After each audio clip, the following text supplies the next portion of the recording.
All right, many parents, teachers, and students struggled when schools across the nation closed because of the pandemic. And even so, there were some unexpected benefits.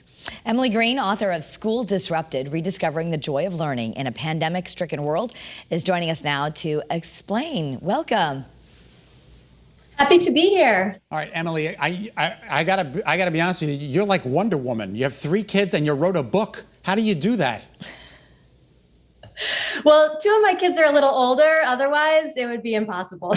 Right. But as a mom, like all too well what we all went through. It was a very, very challenging time during the pandemic, especially moms who might have had to work from home and they were managing their homeschooling and all of it. But at the same time, you think there's a silver lining because we can move forward and take some of these lessons and make school better?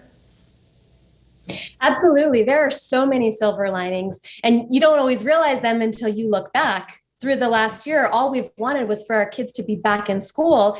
But now we realize that there were some really unexpected benefits for the kids who were thriving from home with more free time, a little more downtime, more outside time, particularly for the younger learners. What are some of the problems with education that the pandemic revealed?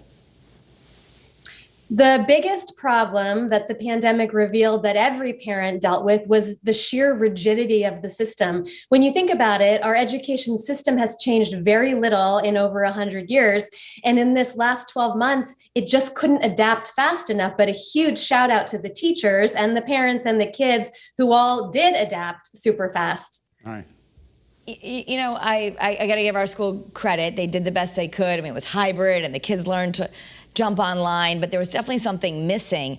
But I understand what you were saying, that when they get back, now they're missing, my kids are in middle school. It's like, oh, we don't have recess anymore. Oh, they took out lunch because of the pandemic. Like, they're not having any fun. So school seems like a lot of stress right now. One of the things that did bubble to the surface was obviously the focus on mental health. And for some kids in many public school systems across the United States, they're actually offering a mixed option where kids can be in person on certain days, but might elect to be home on other days. And when you think about the future of education, it makes a lot of sense for learners. As a mother of 3 children, can you tell us a little bit about your personal experience and what you experienced? Absolutely. And maybe I'll put on my parent of a younger child hat, because I know that many people with elementary school children, working parents in particular, really were dropped into this role of supervising their children's learning for multiple hours a day. But some of the positive byproducts of that was really getting a good sense of how does my child learn best? Where do they struggle? And maybe seeing up close and personal things that we never saw before when they were in the school building all day. Mm-hmm. So if you could snap your fingers and say, here's something I think should stay or something we should do right away to make education in America better, what would you advocate? I think that the power of the virtual technologies that have been developed can really explode out learning for our children. So here's a very specific example. In most high schools, the number of electives offered to the kids might be 10, might be 20. Why not 1,000? Why not open up the world to experts all over who can come in and really engage our kids? Knowledge doubles every year. Why can't our education system keep that pace by leveraging technology in really smart ways? What are the things you would recommend parents do at home with their children to improve their education? I mean, you have to juggle. You got to get them out of bed. You don't want them learning in bed. You don't want to. I mean, there's just so many things.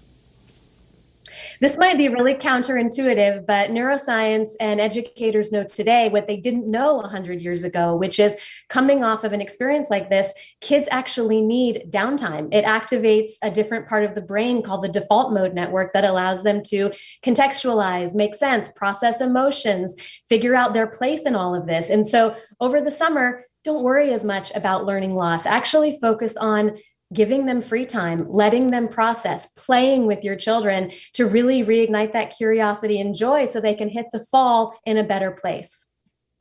Do you think, are you concerned about too much screen time? I am absolutely concerned about too much screen time, and it's well documented that it has lots of adverse effects. And I think for parents, when our children are bored, it's so easy to give them the device, right? Which releases so many dopamine rewards in the brain. So they just want more of the device. But if we just let our kids struggle through that boredom, no matter what the age, they will eventually find ways to entertain themselves that don't require the digital stimulation. Which is incredible. And, you know, I don't know if you know anything about snow days. We get them here in the Northeast.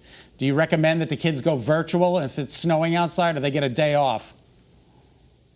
You know, a lot like the adult workforce, we're being offered options. Some people will go back, some people will go back part-time, there might be flex time.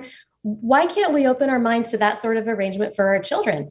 Yes, if some kids want to be virtual on a snow day, why shouldn't they be allowed? And for other families, they might need their child in school that day. So I think this pandemic has just blasted the top off some of the really rigid status quo thinking and can open up new options, more flexible options that will be better for all different kinds of families.